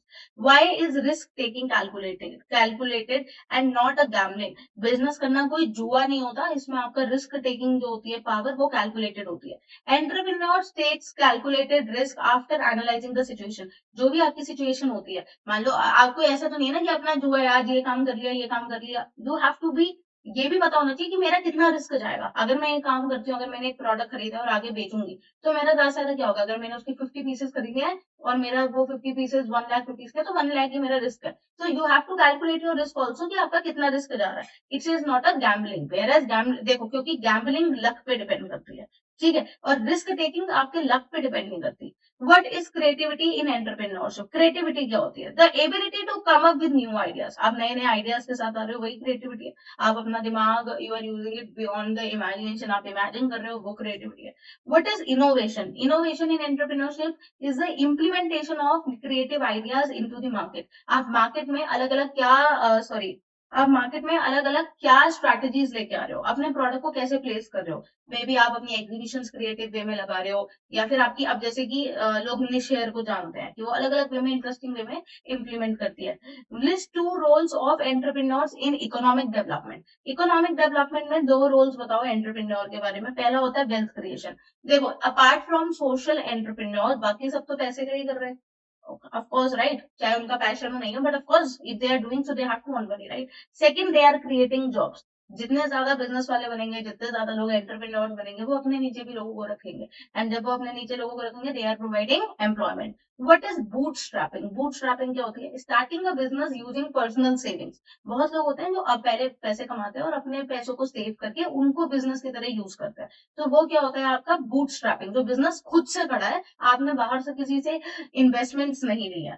What is startup? Startup और बूटस्ट्रैपिंग का क्वेश्चन बहुत बार आ जाता है। Difference between bootstrap bootstrapping and startup, a young company founded by one और मोर एंटरप्रेन्योर्स, एक छोटी मतलब छोटी अ स्मॉल कंपनी बोल सकते हैं, यंग कंपनी का मतलब है कुछ ही टाइम हुआ है कंपनी को शुरू हुए हुए, जहाँ पे एक या एक से ज्यादा एंटरप्रेन्योर्स है, to develop a unique product, और वो यूनिक प्रोडक्ट या सर्विस, देखो या तो आप प्रोडक्ट बना सकते हो, कोई फॉर एग्जांपल कोलगेट हो गया, कुछ भी हो गया, तेल हो गया, कुछ भी बेच रहे हो, या फिर एक हो सकता है आपकी सर्विस, आप किसी तरीके की उन्हें सर्विस प्रोवाइड कर रहे हो, for example health care services, blood test ले रहा है घर पे आके, तो यही दो काम करते हैं, और एक छोटी कंपनी को हम बोलते हैं स्टार्टअप। वेरी इंपॉर्टेंट यूनिट 5 अब हम करने वाले हैं, be ready, green green skills के ऊपर, इसके ऊपर भी 2 नंबर का क्वेश्चन आता है, सस्टेनेबल डेवलपमेंट। आई होप आपको कोई डाउट नहीं है बच्चों, अगर है तो प्लीज मुझे कमेंट करके बताना। What are green skills? Green skills क्या होती है?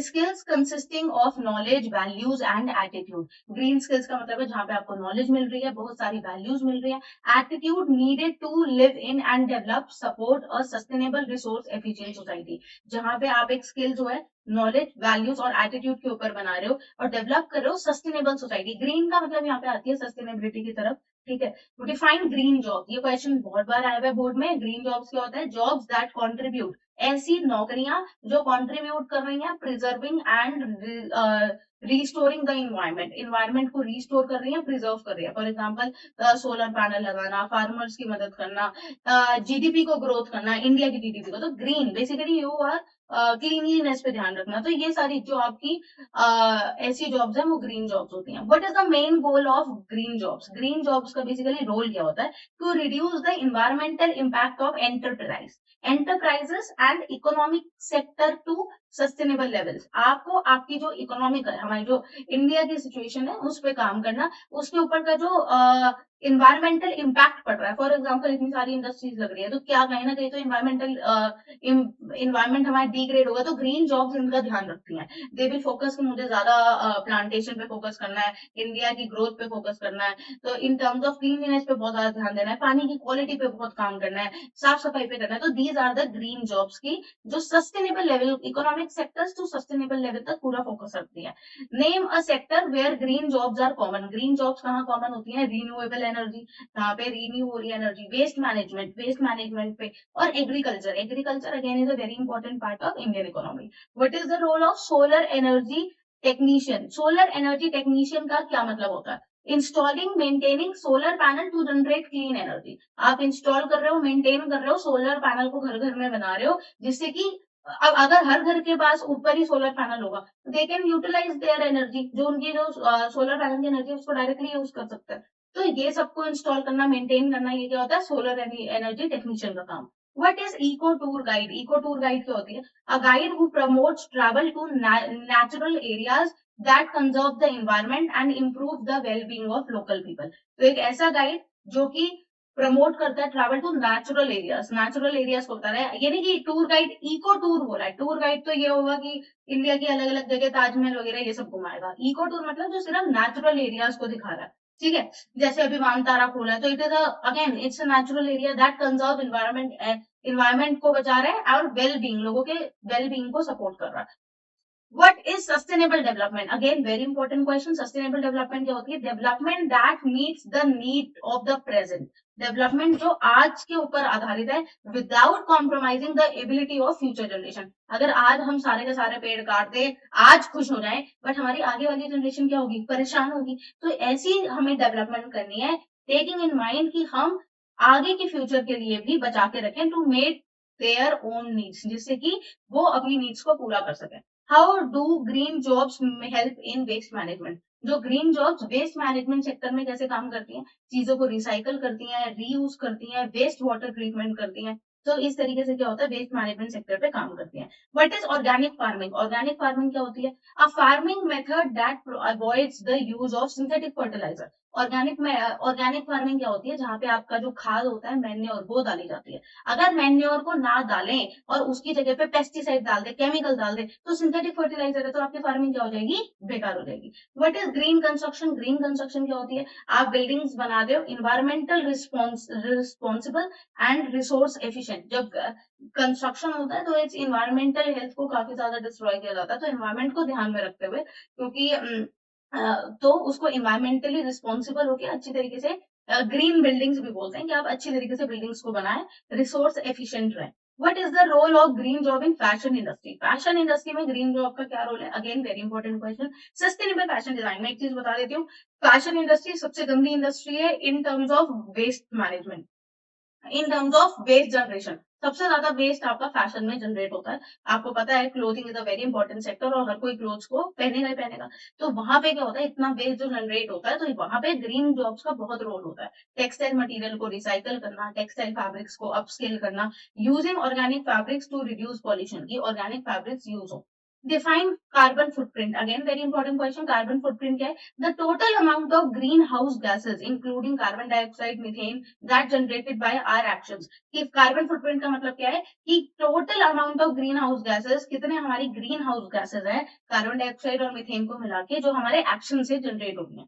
What is water conservation? Water conservation क्या है? The practice of using water efficiently to reduce unnecessary water usage. तो आप पानी को बहुत अच्छी तरीके से यूज कर रहे हो, एफिशिएंटली यूज कर रहे हो कि वाटर वेस्ट ना हो, उसे बोलते हैं water conservation. What is green entrepreneur? Green entrepreneur का होता है someone who starts a business that is environmentally friendly and solve environmental problem. तो ग्रीन एंटरप्रेन्योर का मतलब वही है कि एक ऐसा बिजनेस है जो कि इन्वायरमेंट की प्रॉब्लम को, बेसिकली जैसे वेस्ट जनरेट हो रहा है उस पर फोकस कर रहा है या क्लीनलीनेस पे फोकस कर रहा है, तो जो इन्वायरमेंटल फ्रेंडली है और इन्वायरमेंट की प्रॉब्लम को सॉल्व कर रहा है। What are GHGs?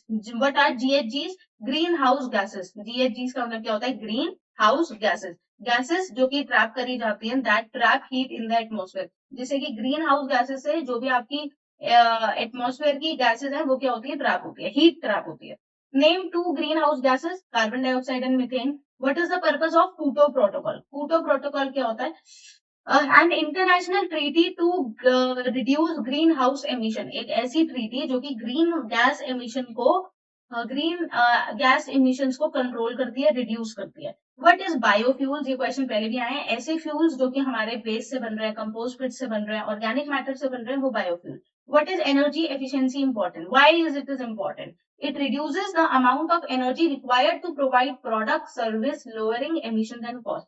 Energy efficiency का मतलब ये है कि वो एनर्जी को कम कर रहा है जो कि एक प्रोडक्ट को बनाने में लग रही है। फॉर एग्जाम्पल कि अगर बिजली बनाने में बहुत पानी लग रहा है, तो अगर हम किसी और तरीके से बिजली का सोर्स बनाए जहाँ पे कम पानी लगे, तो वो क्या हो गया? एक तरीके से एनर्जी एफिशिएंसी होगी। What is green skill development programme? GSDP, Green Skill Development Program, an initiative by Government of India to skill youth in environment and forest sector.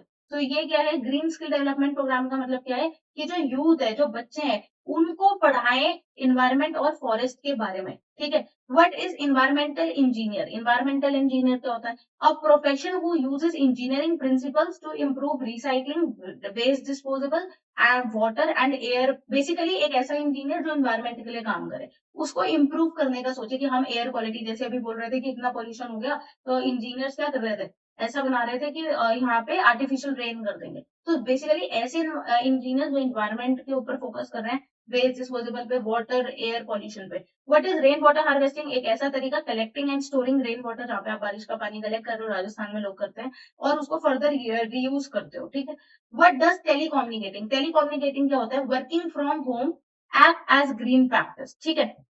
It reduces the carbon emission associated with daily transport.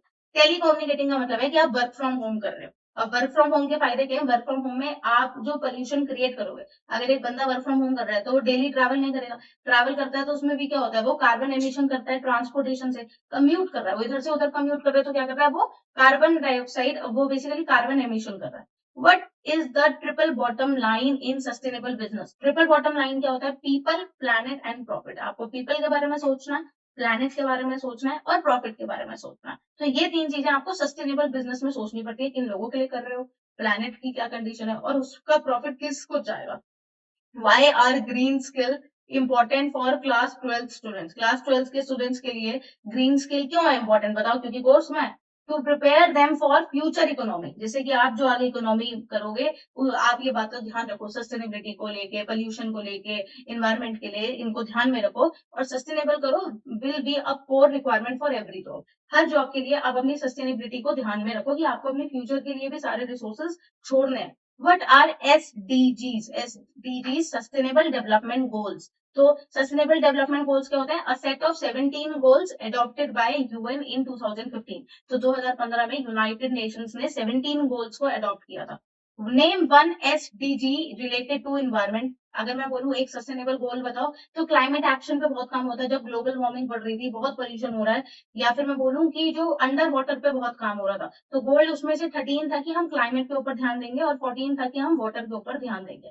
What is the role of green tourism? ये question पहले भी आया हुआ है। Green tourism मतलब जहाँ पे आप टूरिज्म को सपोर्ट कर रहे हो, लोकल कल्चर, मतलब हाथ की बनी चीजें एक तो प्रमोट कर रहे हो, इन्वायरमेंट पे मिनिमाइजिंग इन्वायरमेंटल इम्पैक्ट। ठीक है। ग्रीन टूरिज्म मैंने भी पहले इको टूर में भी बताया था, जहाँ पे आप नेचुरल चीजें, लोकल कल्चर को सपोर्ट कर रहे हो। ग्रीन ट्रांसपोर्टेशन, जहाँ पे आप पब्लिक ट्रांसपोर्ट यूज कर रहे हो। सीधी सी बात है, इंडिविजुअल ट्रांसपोर्ट लोगे तो फिर क्या होगा?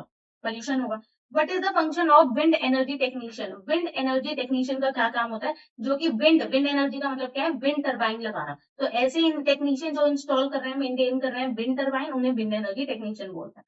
What is solid waste management? Solid waste management क्या है? द प्रोसेस ऑफ कलेक्टिंग, जो कि कलेक्ट कर रहे हैं, ट्रीट कर रहे हैं और डिस्पोज कर रहे हैं। फॉर एग्जाम्पल मैं कबाड़ी वाले की बात करूं तो क्या करते हैं? वो कलेक्ट करते हैं, ट्रीट करते हैं और डिस्पोज करते हैं और solid material that is discarded, तो जो डिस्कार्ड हो चुका है उसके ऊपर वो काम करता है। What is vermi composting? Vermi composting आपने साइंस में बहुत बार पढ़ा होगा। जैसे कि बहुत लोग जो अपना कूड़ा होता है, खाने का जो वेस्ट होता है, फॉर एग्जाम्पल ऑरेंज के छिलके हो गए, ठीक है, बनाना के छिलके हो गए, या आपकी जो सब्जियां हैं, उन सबको आप अगर एक पिट में बंद करते जाओ यूजिंग वॉर्म्स, और उसमें वॉर्म डाल दो, तो जो आपका ऑर्गेनिक फूड है वो क्या होता है? वो पूरा का पूरा डिकम्पोज होता है, तो वो आपका मैन्योर बन जाता है। तो वो क्या कह रही है कि using worms to decompose organic food waste, जो आपका फूड वेस्ट है, into a nutrients rich material, तो वो आपकी खाद बन जाती है जिसमें बहुत न्यूट्रिएंट्स होता है। तो गाइस ये हमारा लास्ट पेज है अब ग्रीन जॉब का, जल्दी से कर लेते हैं। How does forestry provide green jobs? तो फॉरेस्ट्री कैसे प्रोवाइड करती है green jobs? Through forest conservation, जहाँ पे वो फॉरेस्ट को बचा रही है, डिफॉरेस्टेशन कर रही है, नए प्लांट्स लगा रही है, सस्टेनेबल लॉगिंग मैनेजमेंट, क्योंकि वो सस्टेनेबल लॉगिंग के तरीके देख रही है। What is the green design in architect? Architect की फील्ड में ग्रीन डिजाइन क्या होता है? जहाँ पे बिल्डिंग जो है वो एनर्जी का कम यूज कर रही है, नेचुरल लाइट का यूज कर रही है, प्रॉपर इंस्टॉलेशन कर रहे हैं। ऐसा नहीं है कि आर्किटेक्ट के टाइम पे आप सारी की सारी ग्रीन फॉरेस्ट एरिया ले रहे हो। What is linear economy? Linear economy क्या होती है और सर्कुलर इकोनॉमी क्या होती है? Linear economy take make deep dispose, मतलब लिया, बनाया और उसको फेंक दिया, वेस्टफुल। सर्कुलर इकोनॉमी मतलब मेक यूज रिसाइकल। तो हमें क्या करना चाहिए, लीनियर इकोनॉमी या सर्कुलर इकोनॉमी? कमेंट डाउन करके बताओ।